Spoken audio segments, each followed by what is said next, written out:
He had everything: money, power, the perfect woman by his side, until two street kids in pink t-shirts whispered 6 words that shattered his world: "Don't trust that woman with you."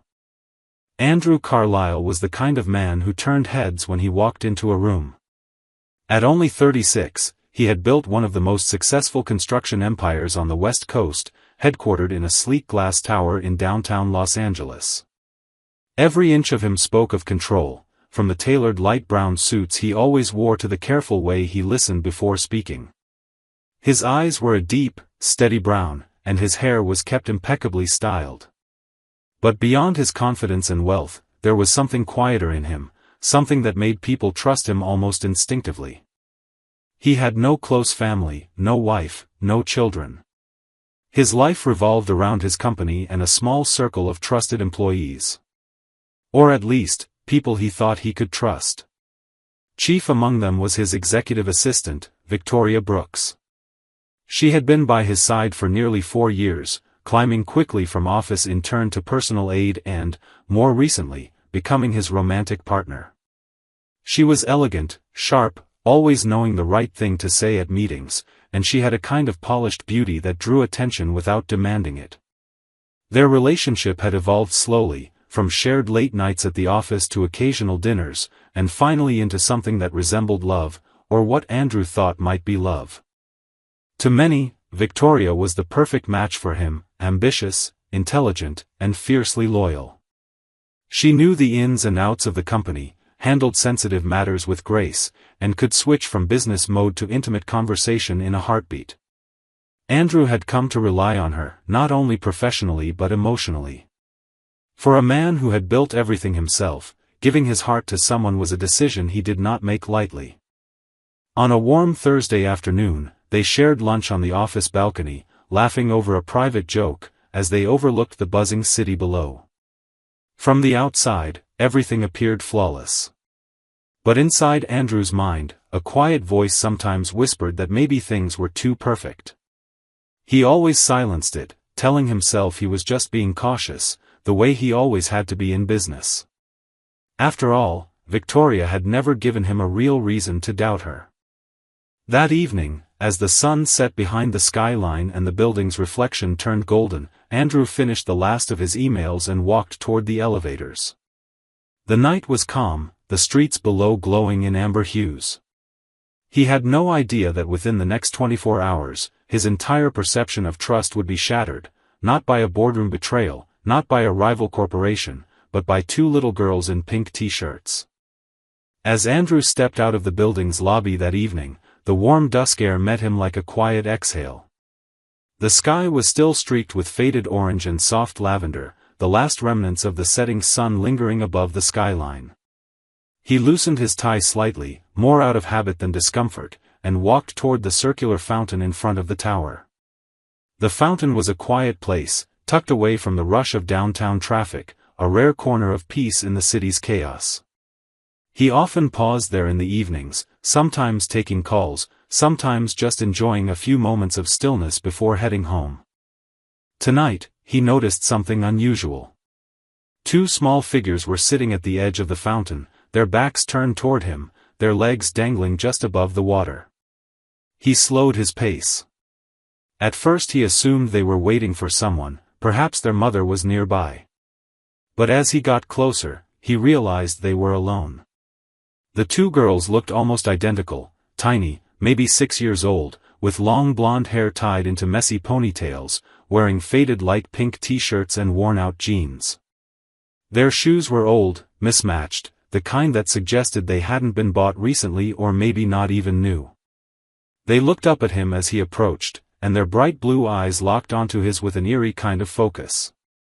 Before he could say a word, both girls stood and walked directly up to him. There was no hesitation, no shyness, just a strange, urgent confidence in their steps. The taller one, or maybe just the slightly older twin, stopped inches from him and said clearly, "Don't trust that woman." The word struck him like a cold gust of wind. For a second, he wasn't sure he had heard correctly. He looked down at them, trying to process what they had just said. "I'm sorry, what?" he asked, more confused than alarmed. They didn't blink. The same girl repeated, this time slower, don't trust her. The woman you're with. Andrew blinked, the smallest hint of unease beginning to settle in his chest. He glanced around. No adult in sight.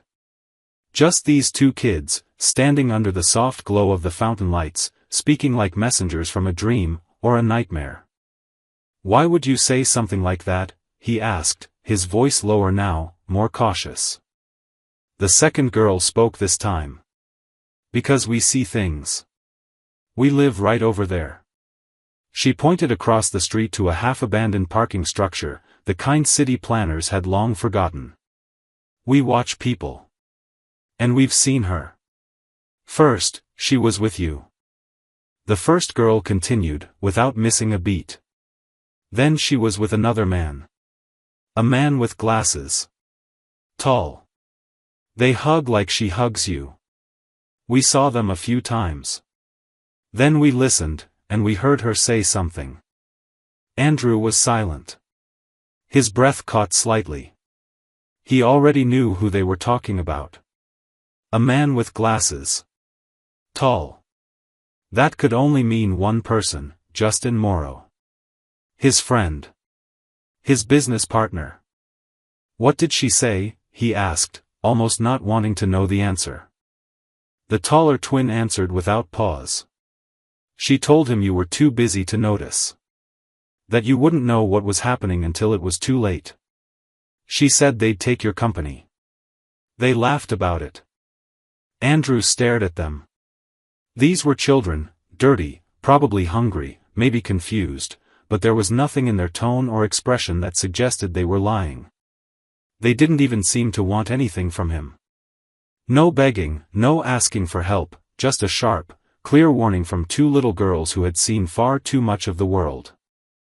You were watching us? He asked quietly. No, one of them said, shaking her head. We weren't trying to. But when you live outside, you see everything. You see what's real. The word struck deeper than he expected. He looked at them again, really looked this time. The tired eyes, the way they stood close together like they were each other's only protection, the quiet seriousness in their voices, it all painted a picture no child should ever have to live in. He felt something shift inside him. A kind of quiet dread. A recognition. And something else too, respect. He knelt down slightly, trying to look them both in the eyes at their level. What are your names? He asked. The girls hesitated, then answered in unison. Lily. Sophie. He nodded slowly, their names now etched into his memory. He didn't know yet what he was going to do with what they told him, but he knew this much, he couldn't ignore it. Not the warning. Not the girls. Not the strange pull in his gut that told him this moment was about to change everything. The ride home that night was a blur for Andrew. He sat in the back of his black town car, his eyes fixed on the passing lights of the city, but his mind was locked in the voices of the two little girls. Lily and Sophie. Their words echoed again and again, don't trust her.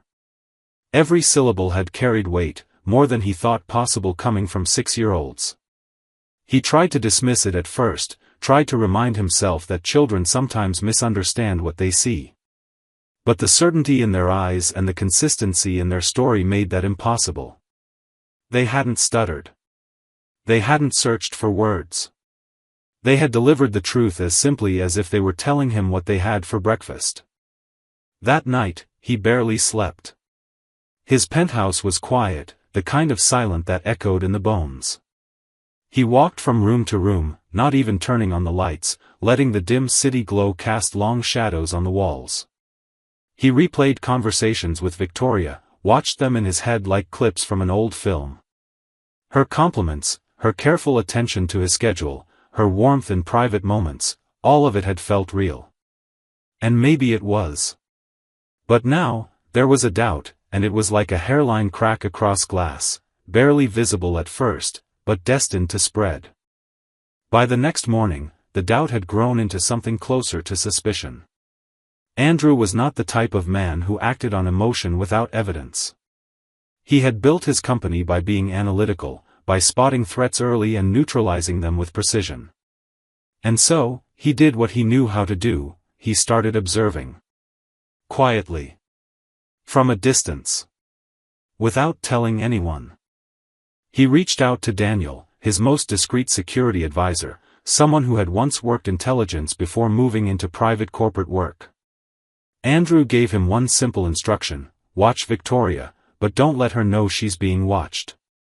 Look into her recent movements, her meetings outside of work, her communications, discreetly, legally. Daniel didn't ask questions. He simply nodded and got to work. In the meantime, Andrew began paying closer attention at the office. He noticed small things he hadn't before. Victoria's frequent texts during meetings, her occasional disappearances for quick errands, the way her tone changed slightly whenever Justin's name came up in conversation. None of it was damning on its own, but together, it began to form a picture that unsettled him.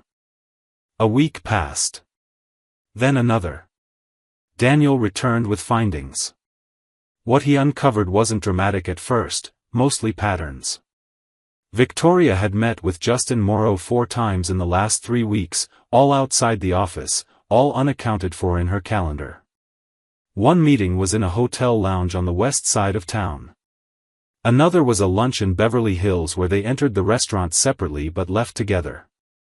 The third meeting, however, was the one that made Andrew's stomach turn. It was footage. Grainy, from a nearby traffic camera, but clear enough. Victoria stepping out of a black sedan. Justin already waiting. They didn't shake hands. They embraced. It wasn't a professional hug. It was long, familiar. Her hand had rested gently on the back of his neck the way she did with Andrew. She whispered something into Justin's ear, and he laughed. Then they walked away together. Andrew stared at the footage in silence. He asked Daniel to replay it. Then again. He didn't speak for nearly a minute after the screen went dark. All the noise in his mind seemed to evaporate. There it was. The crack in the glass had spread wide open. But even then, he didn't allow himself to feel anger. Not yet. He still needed one thing more, proof that this went beyond betrayal of the heart. Proof that it was also a threat to the company. He ordered Daniel to follow the money. Emails. Hidden accounts. Shell companies. Anything that might suggest collusion or a plan to take control of the business. While Daniel dug deeper, Andrew kept up appearances. He went to dinner with Victoria twice, even kissed her goodnight at the door of her apartment. Each time, he studied her expression, her movements, wondering how much of what she showed him was real and how much was performance. It was on a Friday afternoon when Daniel finally returned with a flash drive and a grim expression. He handed it to Andrew without speaking. Andrew inserted it into his laptop, opened the encrypted folder, and read through the documents. It was all there. A silent transfer of shares from minor investors to a dummy corporation linked to an account in Justin's name. A forged signature authorization that could, under the right conditions, give Victoria voting rights over a significant portion of the board. An email draft, never sent, but saved, outlining a plan to claim that Andrew was mentally unfit to lead due to increasing emotional instability, citing personal losses and erratic behavior. It was dated 2 days after the night he met Lily and Sophie. For a long time, Andrew didn't move. The betrayal wasn't just real, it was calculated. Cold. Precise. Victoria and Justin had crafted their plan meticulously, using his trust as their greatest weapon. He should have been angry. He should have felt rage or even heartbreak. But instead, he felt something entirely different: clarity. The girls had told the truth. 2 children who had nothing, who owed him nothing, had given him a gift that the people closest to him couldn't offer: honesty. And now, he knew what he had to do. It was early Monday morning when Andrew decided he couldn't wait any longer. The weekend had passed in a strange kind of stillness, the kind that comes not from peace but from calculation. He had reviewed every file, every document, every recorded detail more times than necessary. He wasn't looking for doubt anymore, he was studying the shape of betrayal. His mind wasn't clouded with anger or confusion, it was sharp, focused, and dangerously clear. And now it was time to act. He began with the board. Quietly, one-on-one meetings over the course of the day, just 15 to 20 minutes each. He didn't present the full weight of his findings. He didn't need to, not yet. Instead, he asked questions. Subtle, probing, designed to test where loyalties lay. Had anyone spoken to Victoria about long-term succession? Had Justin raised concerns about Andrew's leadership? The answers varied in wording, but one thing was consistent: people had been approached. Carefully. Indirectly. Whispered conversations, framed as speculation. Victoria had been planting the idea that Andrew was stretched thin, emotionally compromised, and perhaps in need of a sabbatical. Justin had been reinforcing that message from a supportive perspective, offering to temporarily step in if needed. It was a coordinated performance, and they had been perfecting it for months. By the time the last meeting ended, Andrew knew the extent of the rot. His trust had been weaponized, his generosity taken for granted.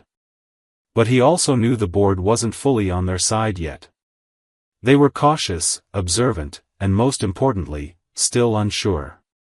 That was his opening. He didn't need to convince them of his innocence. He only needed to show them the truth. That evening, he organized a private executive meeting under the pretense of a strategy review. He invited Victoria, Justin, and a few key board members. The meeting room was sleek, modern, all glass and marble, with a long polished table and a wall-sized screen. Everyone arrived with their tablets and coffee cups, expecting a routine session. Victoria wore her usual calm smile, greeting Andrew with the same warmth as always, as if nothing in the world had changed. Justin leaned casually in his chair, pretending to be distracted by something on his phone. Andrew stood at the head of the table and connected his laptop to the main screen. For a moment, the room remained silent except for the hum of the ceiling vent. Then he spoke. "I want to begin this meeting with something unusual," he said, his voice even. "Something personal. Something necessary." He clicked a button. The first video played, Victoria and Justin at the hotel lounge. Their embrace, the quiet laughter, the undeniable intimacy. Murmurs rose around the table. Then came the documents, file by file. Share transfers. Signature forgeries. Hidden accounts. And finally, the draft email suggesting his removal. No one spoke for a long time. Victoria's smile vanished slowly, her posture stiffening as she turned to glance at Justin. He looked pale, his fingers twitching slightly. Andrew remained quiet, letting the evidence speak for itself. When the last slide faded into black, he turned off the screen. "I trusted both of you," he said, his voice low but steady. "You had every opportunity to be part of something lasting. Instead, you chose deception. You built a plan to take everything I built, not through innovation, not through effort, but through manipulation." He turned to the board members in the room.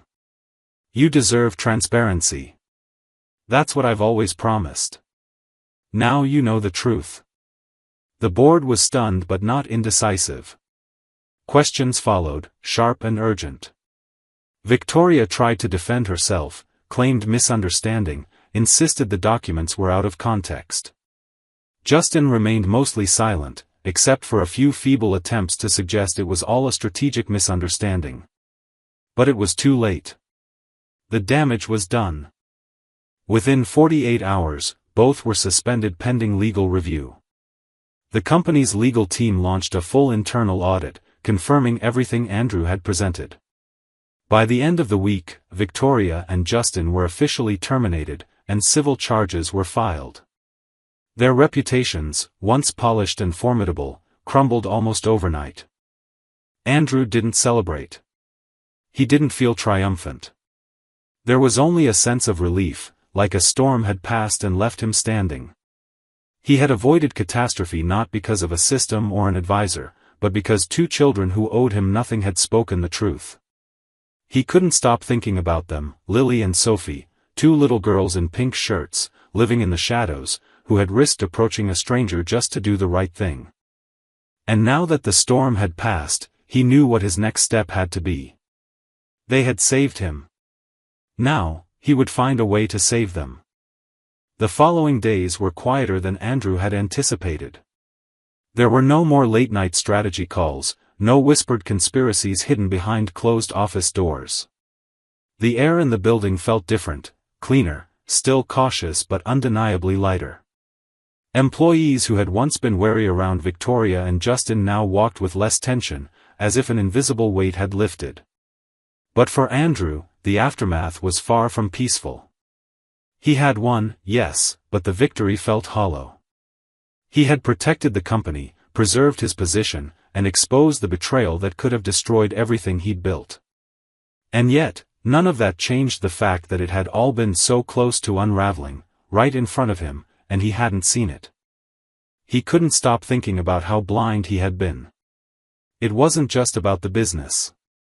He had let someone into his personal life, into the most private parts of his world, and that person had used him, not only to further her ambitions but to attempt to steal the very foundation of his identity. Andrew had always prided himself on being a good judge of character. That belief, once unshakable, had been thoroughly dismantled. It wasn't just his company they had tried to take. They had chipped away at his sense of self-worth, at the delicate core of who he was when no one else was watching. But through all of it, his thoughts kept returning to Lily and Sophie. The image of them standing near the fountain was burned into his memory like a vivid dream. He could still hear their voices, soft but certain, telling him not to trust the woman he believed he loved. They had no reason to speak to him that day, no incentive, no promise of reward, yet they had told him the truth with the clarity and fearlessness most adults never dared to show. He had to find them. Not because he felt obligated, but because he couldn't shake the feeling that they had appeared in his life for a reason. They had saved him.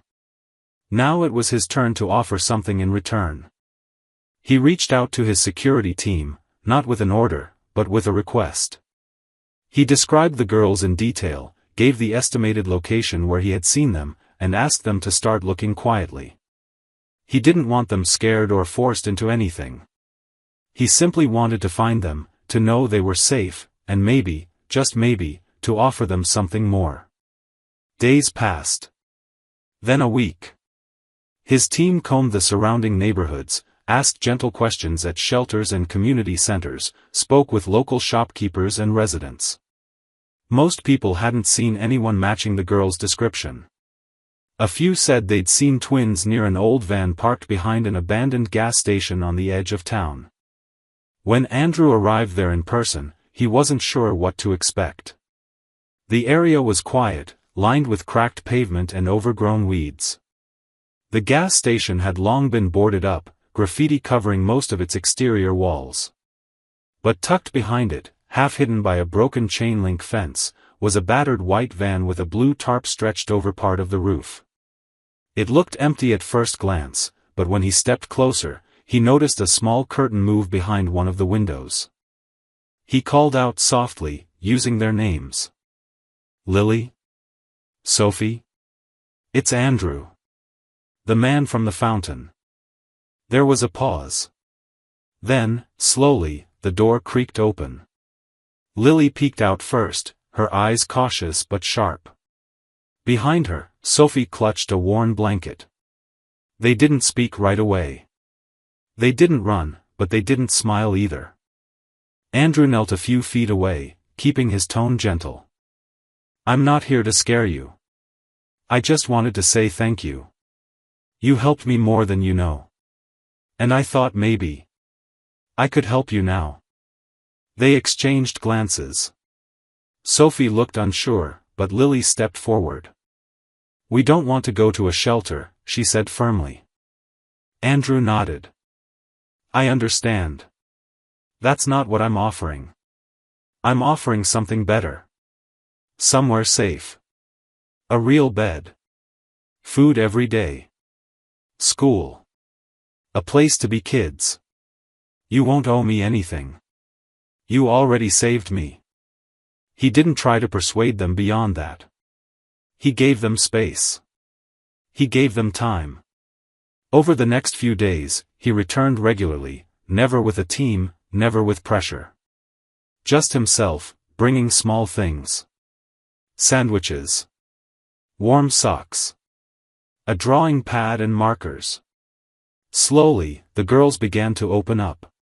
He learned that their mother had passed away 2 years ago and their father had disappeared shortly after. They had survived by watching the world carefully, relying on their instincts, and on each other.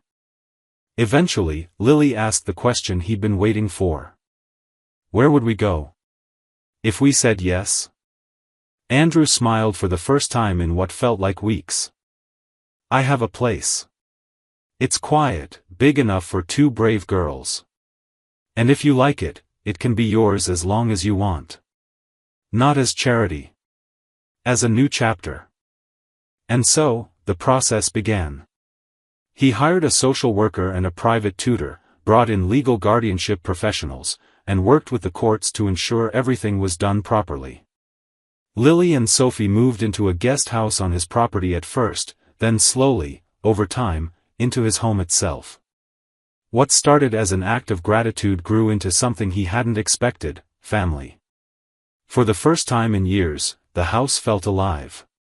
There were footsteps running down hallways, laughter echoing from the kitchen, drawings taped to the refrigerator. The emptiness that had once filled every room was gone. And through it all, Andrew healed. Not all at once, not dramatically, but steadily. He learned that sometimes, when everything falls apart, it makes room for something better to grow. Months passed, and the transformation inside Andrew's home was both subtle and profound. The once sterile halls of his glass and steel mansion now echoed with the quiet rhythm of daily life. Shoes were left by the front door, mismatched socks appeared in the laundry, and the sound of cartoons drifted from the living room every Saturday morning. The girls, Lily and Sophie, were no longer the wary streetwise children who had approached him near the fountain with guarded eyes and guarded hearts. Though the past still lingered in the way they hesitated when meeting new people or how they instinctively watched every exit in a room, they had begun to let go of their constant vigilance. Trust was not immediate, but it grew, piece by piece, and Andrew never rushed it. He hired a tutor named Grace, an experienced, kind-hearted woman in her 50s with a gentle voice and a background in trauma-informed education. She came to the house 5 days a week, creating a routine the girls had never known. At first, Lily resisted. She was defensive, skeptical, always asking, "Why do we need to learn this?" But Grace handled her with patience, explaining that knowledge gave power, and that understanding the world was the best way to protect themselves from it. Sophie, more reserved but also more curious, took to the lessons with quiet enthusiasm. She liked books, especially stories about people who overcame impossible odds. Andrew would often find her curled up in the sunroom with a biography or a history book nearly too big for her small frame. Slowly, their personalities emerged more clearly. Lily was bold and fiercely protective, with a sharp wit and a restless energy that kept her moving, questioning, always needing something to build or fix or understand. She began to take an interest in Andrew's architectural work, especially the blueprints he often left on his desk. One afternoon, she asked if she could try designing her own building, and when he gave her permission, she spent hours drawing a 2-story house with bedrooms for people who don't have anywhere else to go. Sophie, on the other hand, had a calm steadiness to her. She paid attention to everything and noticed small details that others missed. She once pointed out a loophole in one of Andrew's old contracts just by reading over his shoulder. When he asked how she had spotted it, she shrugged and said, "It just didn't seem fair." They were different, but together, they balanced each other in a way that was quietly remarkable. Andrew often watched them with a kind of awe. He had spent so many years alone, surrounded by people but never truly known, and now these two small girls had entered his life like a storm and then settled like sunlight after the rain. They asked him questions he had never been asked before: what his favorite ice cream was, whether he believed in ghosts, if he had ever cried in front of anyone. When he said yes to that last one, they looked at each other, then at him, and Sophie simply said, "Good. That means you're real." Despite all the progress, Andrew never let himself forget where they came from. He kept a close relationship with a child psychologist who helped guide him on how to support their healing.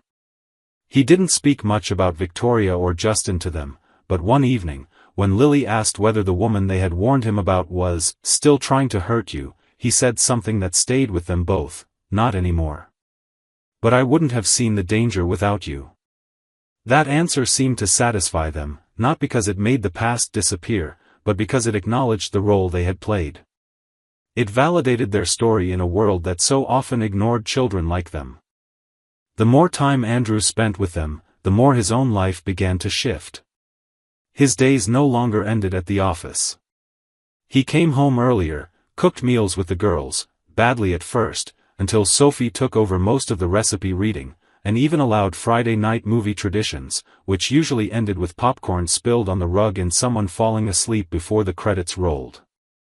His housekeeper, Maria, who had worked for him for nearly a decade, told him one afternoon as she wiped down the kitchen counter, "You're a different man now. A better one." They brought light into this place. And it was true. He had spent years building his empire brick by brick, chasing legacy, proving something to a world that had doubted him when he was young and struggling. But legacy, he realized now, wasn't in buildings or contracts.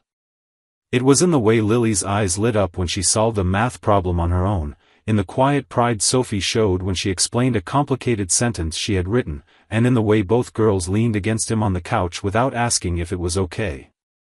One day, without ceremony or preamble, Lily called him Dad for the first time. It happened in the middle of a conversation about fixing a broken light fixture. She said, "Dad, do you think I could try to fix it myself?" And Andrew froze, the wrench in his hand halfway to the table. He didn't correct her. He didn't want to make it into a moment. He just said, "Yeah. I think you can." That night, he stood in the doorway of their room long after they had fallen asleep, the soft sound of their breathing the most comforting thing he had ever heard. He didn't know what the future would hold, but for the first time in a long while, he didn't feel the need to plan every detail. He no longer feared vulnerability. It had led him to something better than control. It had led him home. Spring arrived quietly, the way it always did in Los Angeles, without the dramatic thaw of snow or the sudden bloom of forgotten flowers. But something about the air felt different to Andrew this year. It was lighter, almost hopeful. The gray tones of the past seemed to fade just slightly, making room for new beginnings. Lily and Sophie were thriving, no longer just surviving. They had settled into their routines with remarkable ease: school, home, reading time, and the occasional trip to the beach or the science center. Their world had grown from the hard edges of the street to the soft curves of trust, and Andrew, still adjusting to the role of parent, found himself changing with them. It was during one of Sophie's tutoring sessions that he met Jane Miller. Grace, their longtime tutor, had decided to retire and personally recommended Jane as a replacement. She described her as bright, warm, and firm in the way children need. Andrew agreed to meet her, but he kept his expectations low. It wasn't that he doubted Grace's judgment, it was that trust still came slowly, especially when it came to people entering the girls' lives. Jane arrived early on a Tuesday morning. She wore a simple blue blouse and carried a leather satchel filled with books, her brown hair pulled back in a loose knot. When she entered the room, her eyes went first to the girls, not Andrew, and her smile wasn't the polished kind meant to impress. It was the genuine, unforced smile of someone who liked children and saw them as people, not projects.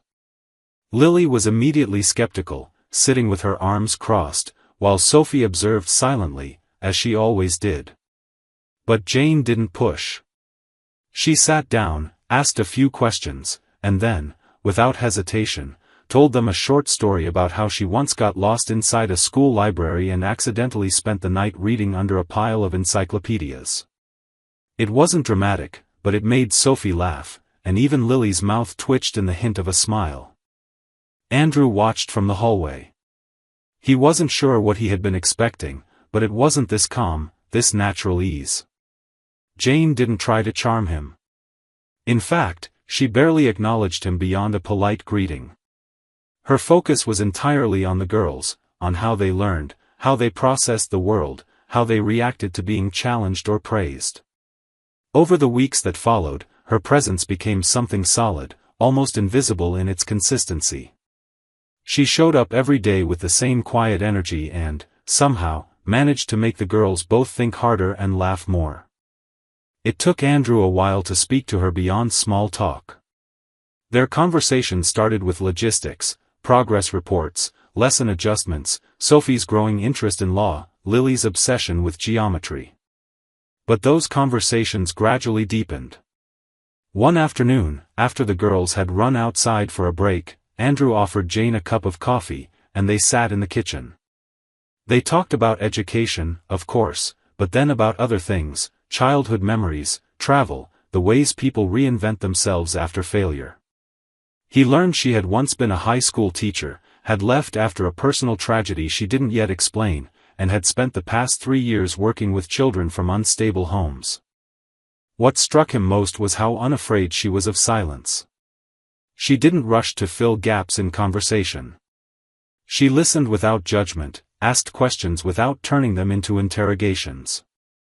Over time, Andrew began to look forward to those moments, those small, steady conversations that grounded him in something outside his business world, outside his past mistakes. The shift between them was slow. There were no grand declarations or sudden sparks. It was the way she always remembered to bring Sophie an extra notepad, knowing she liked to write her thoughts at night.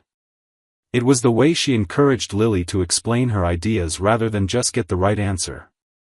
And it was the way she spoke to Andrew, not as the man with money or power, but simply as a human being trying to do his best with the fragile pieces he had been given. Their first dinner together happened almost by accident. Jane stayed late helping Lily finish a complicated project, and when Andrew offered to order food, she agreed. They sat at the table long after the girls had gone to bed, talking about nothing in particular, sharing quiet laughter, and by the end of the night, Andrew realized he hadn't checked his phone once. It felt like the most honest evening he had experienced in years. Months passed. Summer came and went. Jane became more than a tutor. She was a presence in the house that felt essential, a calm in the storm that Andrew hadn't realized he still carried inside him. One morning, as they walked together through the garden, Lily ran ahead and said, half joking, half serious, "Are you gonna marry her, or what?" Andrew laughed, but something about the question stayed with him. It wasn't just a child's teasing curiosity. It was approval. Hope. An invitation. Eventually, he asked. Not with roses or rehearsed words, but with quiet certainty. They were sitting on the back porch, the girls playing in the yard, and he looked at Jane and said, "I don't know what this is supposed to look like, but I know what it feels like. And I know that I don't want to do any of it without you." She didn't answer with a yes or a no at first. She just leaned into him, her hand finding his, and stayed there. That was enough. The wedding was small, just the girls, a few friends, and the late afternoon sun. There were no extravagant decorations, no media, no business partners. Just a garden, a soft breeze, and the simple promise of love rebuilt from the ruins of old betrayals. And when the girls hugged them both after the ceremony, Andrew realized that every loss, every moment of doubt and heartbreak, had led him here, not to a perfect ending, but to a real one. One rooted in trust, in choice, and in the family they had created together from the pieces no one else saw coming. It had been 6 years since that evening at the fountain, the night 2 little girls in worn jeans and pink t-shirts had stopped a man in a light brown suit and warned him about a danger he hadn't yet seen. So much had changed since then that sometimes Andrew struggled to believe the life he was living now was built on the ruins of that moment. But it was. Every part of it, his new family, the peace in his heart, the quiet joy that had taken root in his home, could be traced back to that warning spoken with childlike honesty and unshakable conviction. What began as a fracture in his world had become the foundation of something real, something lasting. Andrew sat on the back patio of his house on a mild spring evening, a book open on his lap, though he wasn't reading. The scent of lemon blossoms from the trees in the yard drifted on the breeze. In the distance, he could hear the soft sound of a piano, Sophie practicing for an upcoming recital. She had insisted on teaching herself Beethoven after falling in love with classical music the year before. Her dedication reminded him of himself at that age, driven, focused, unwilling to do anything halfway, but her reasons were different. She wasn't chasing approval. She was chasing understanding. Lily was somewhere in the garage, working on a model for a sustainable housing project she had entered into a national competition. She was now 13, opinionated, fearless, and already speaking confidently about architecture schools and humanitarian design. She had found a passion that gave her purpose, a world to build that made her feel safe and powerful. Every time Andrew looked at her hands covered in pencil smudges and glue, he felt an indescribable pride. Not just for what she was doing, but for how far she had come. Inside the house, Jane was baking a cake with their youngest, Andrew, and Jane's son, Michael, who had just turned 4. He was loud, joyful, a blur of energy and endless questions. He had his mother's calm eyes and Andrew's deep laugh, and he adored his older sisters with a devotion that made Andrew's heart ache with gratitude. The house, once a symbol of silence and solitude, had transformed into a place filled with warmth, with stories, with layers of memory being made day by day. Andrew rose from his chair and stepped inside. The kitchen was a beautiful chaos of flour and frosting. Jane wore one of his old shirts over her clothes like an apron, and Michael stood on a stool beside her, covered in chocolate. She looked up and smiled when she saw Andrew, and for a moment, all the noise in his mind vanished. It still amazed him, how steady she was, how much love she had poured into the life they'd built without ever demanding more than what was freely given. Later that night, after the kids were asleep, Andrew and Jane sat on the edge of the bed, the quiet between them familiar and easy. He spoke softly, remembering aloud how it had all begun, not the betrayal, but the moment that saved him. Jane listened, her hand wrapped around his, and when he finished, she simply said, "You listened to them. Most wouldn't have." That truth still humbled him. He hadn't saved those girls. They had saved him. But they had also allowed him to save them back, and in that mutual exchange of faith, something extraordinary had grown. The foundation they had laid together extended far beyond their home. The Street Voices Foundation, which Andrew had launched shortly after adopting the girls, had expanded to multiple cities. It offered education, housing, legal support, and mentorship for homeless youth.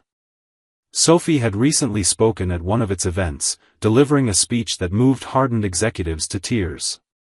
She spoke not about being rescued, but about being seen.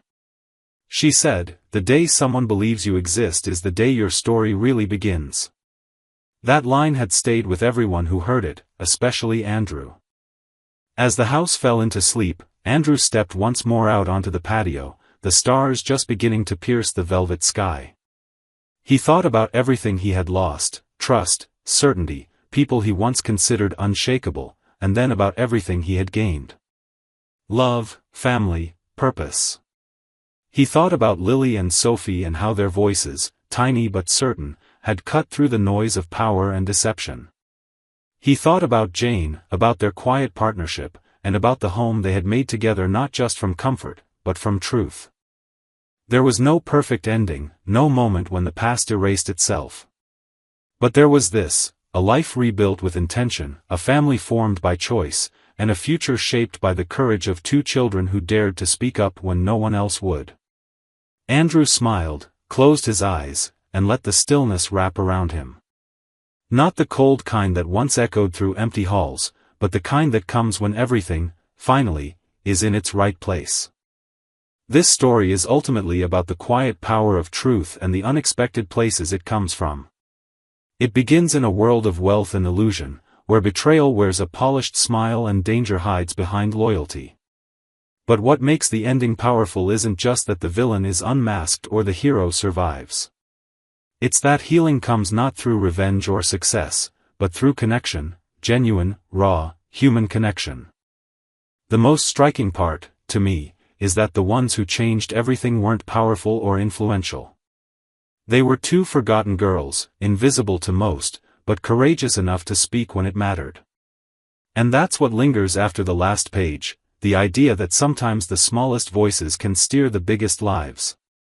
Andrew didn't just rebuild his world, he rebuilt himself, not into the man he was before the betrayal, but into someone far greater. Not despite the pain, but because of it. It's not a fairy tale. It's something better, a story where love is earned, trust is rebuilt, and hope returns in the most unexpected way.